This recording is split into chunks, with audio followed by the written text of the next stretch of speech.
Hi, I'm Elijah Linyabon. Here's my project about series circuit.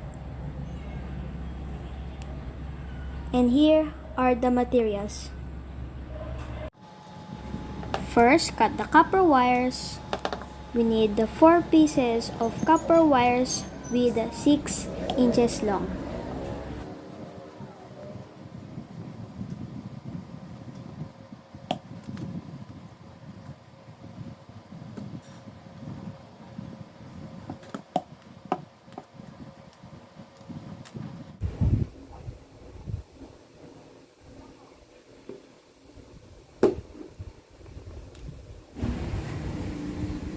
Remove the insulation half inches of each side.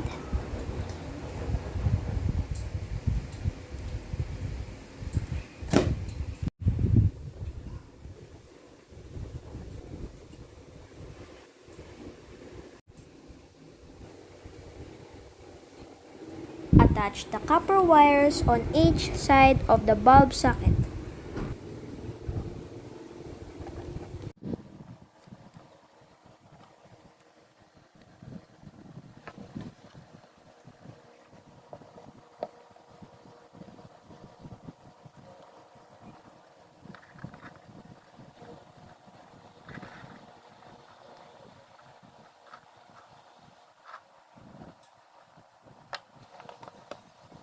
I know it takes time, but enjoy the process.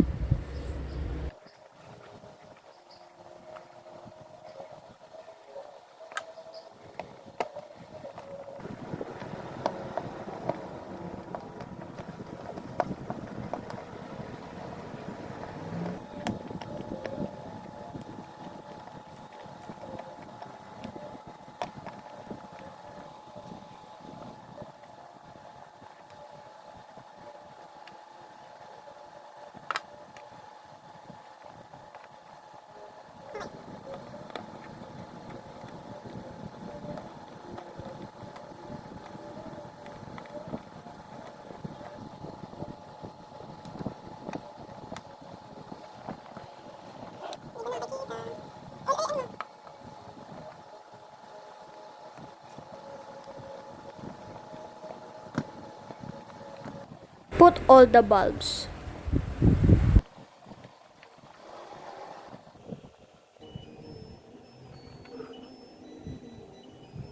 Here, only one is working because we have 2 busted lights that we need to change.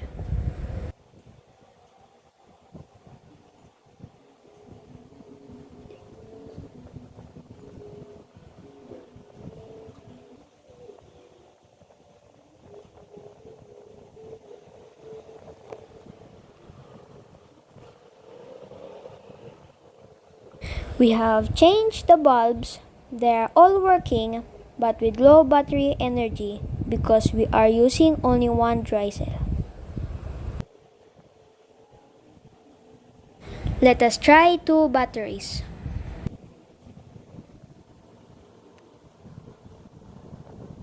Oh look, they are all working.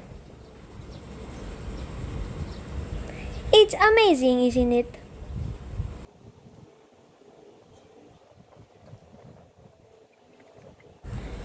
Let us try to remove one bulb at a time and let's see what's going to happen. It shows that when you remove one bulb, all remaining bulbs in the socket are not working.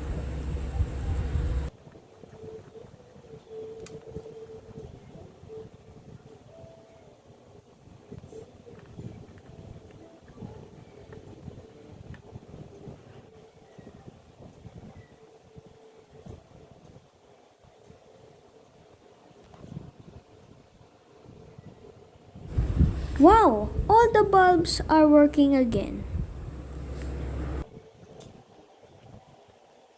I am so happy!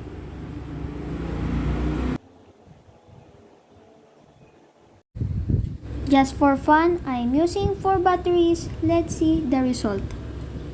Oh look! They're all bright. But the one on my right side is the brightest. Second is the center bulb. And the one on my left side is the less bright.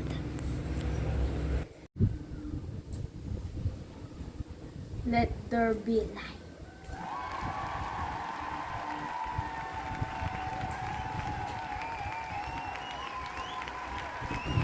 Thanks for watching. See you on my next video.